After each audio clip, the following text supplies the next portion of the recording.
Selamat pagi, bertemu kembali dengan Ibu Diah Arumsasi dalam pelajaran Ekonomi untuk kelas 12. Hari ini kita akan belajar mengenai jurnal khusus. Nah, perusahaan dagang itu kegiatan intinya adalah jual beli.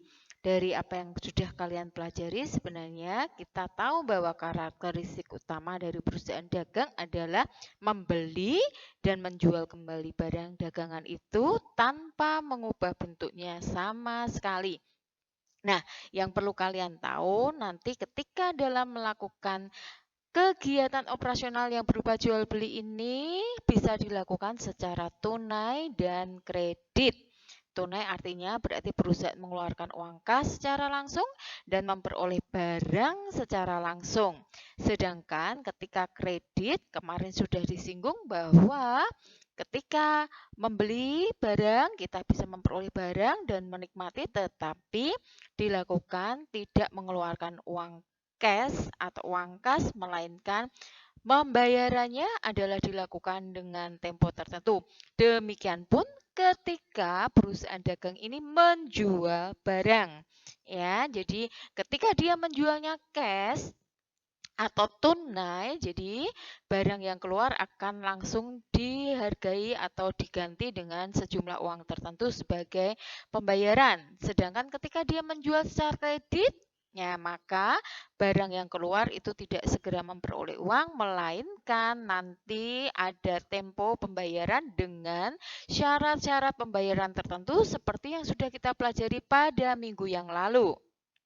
Nah, untuk itulah dalam perusahaan dagang perlu yang namanya jurnal khusus ya. Jadi sebenarnya hampir sama di dalam perusahaan jasa pada semester yang lalu ada transaksi yang dicatat di dalam jurnal umum ya. Sama, tetapi di dalam perusahaan dagang ini memunculkan jurnal khusus ya. Sebab ketika penggunaan jurnal umum setiap kali transaksi dalam perusahaan dagang itu kadangkala menimbulkan kesulitan karena transaksi pada perusahaan dagang itu lebih kompleks, lebih banyak dan lebih rumit.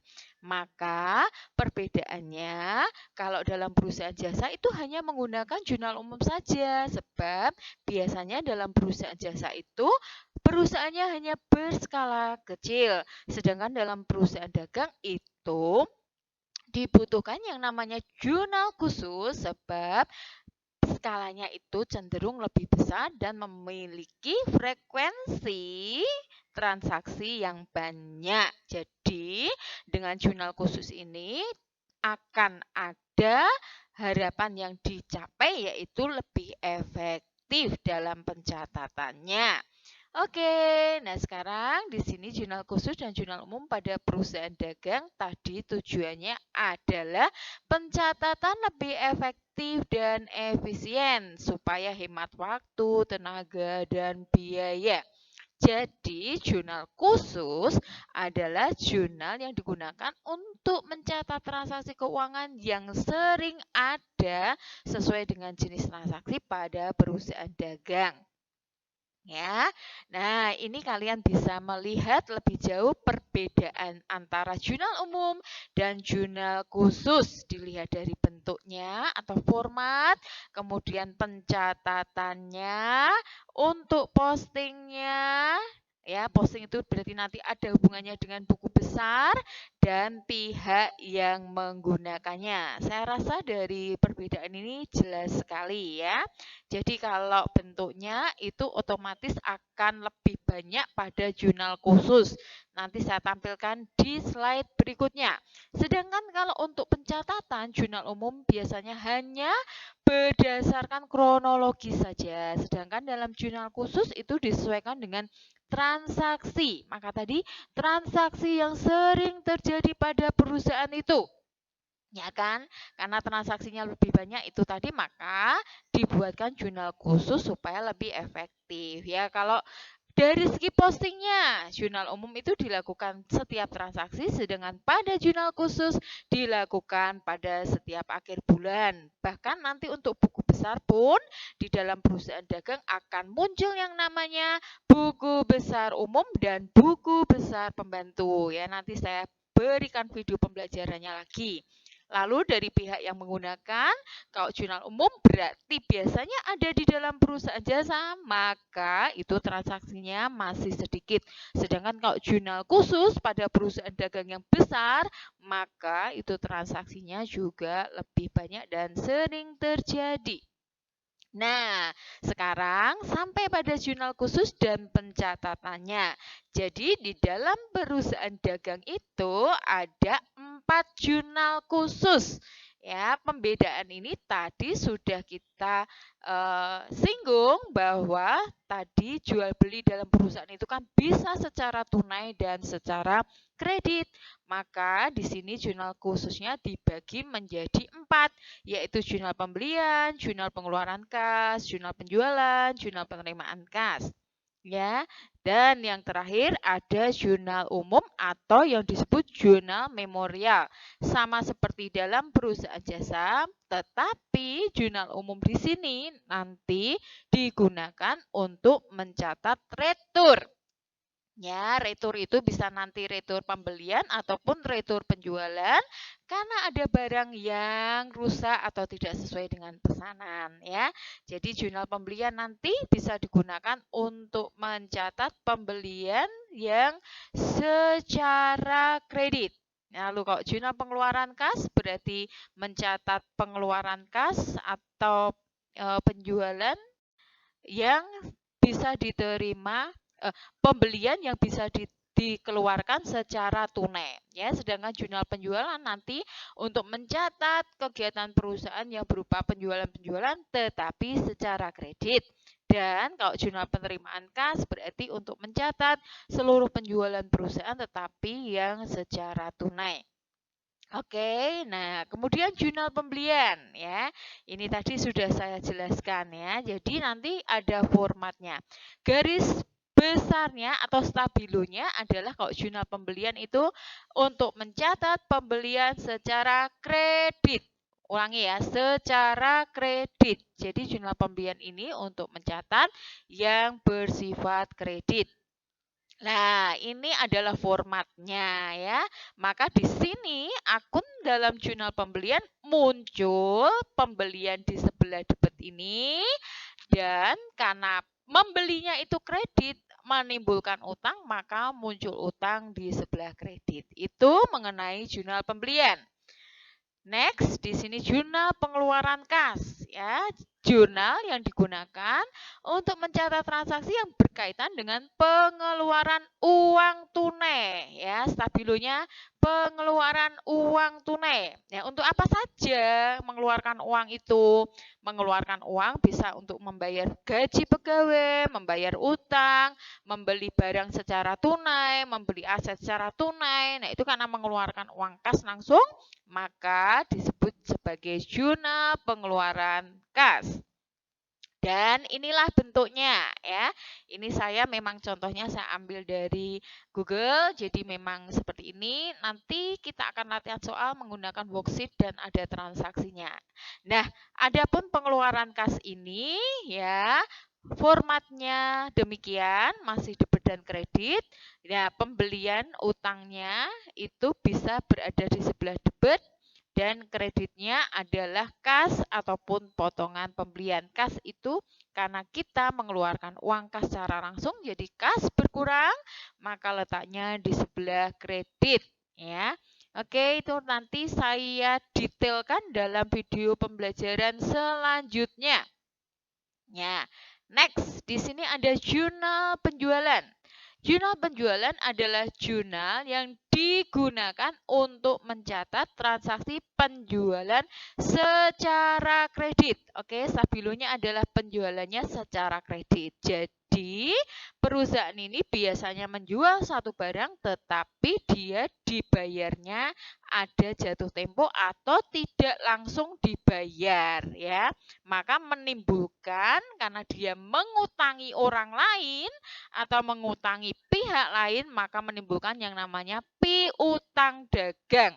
Nah, di semester yang lalu kalian sudah mempelajari atau mengerti perbedaan antara utang dan piutang. Jadi tolong diingat kembali. Oke, sekali lagi ya. Jadi jurnal penjualan Oke, jadi jurnal penjualan sekali lagi adalah untuk mencatat transaksi penjualannya secara kredit. Ya. Oke, kemudian berikutnya ini adalah format untuk jurnal penjualan yang ada. Ya, jadi hanya seperti ini, mudah dan sangat mudah daripada jurnal khusus yang lainnya yang kolomnya memang agak sedikit banyak. Jadi di sini hampir sama seperti jurnal umum, tetapi perbedaannya muncul yang namanya syarat pembayaran. Dan di sini ada piutang dagang di sebelah debit serta penjualan sebelah kredit. Nah, syarat pembayaran kemarin kan sudah dijelaskan ya, kalian ingat. Itu nanti misalnya ada 2/10, N/30, itu kan punya arti. Berarti pembayaran kurang atau dalam tempo 10 hari akan memperoleh potongan atau diskon 2%. Dan batas waktu pembayaran atau pelunasan adalah 30 hari. Ya, mungkin nanti ada yang 3/10, N/30, atau kemarin sudah diberi penjelasan, misalnya mengenai IOM, ya, EOM, end of month. Jadi ada pembayaran yang dilakukan di akhir bulan, ya.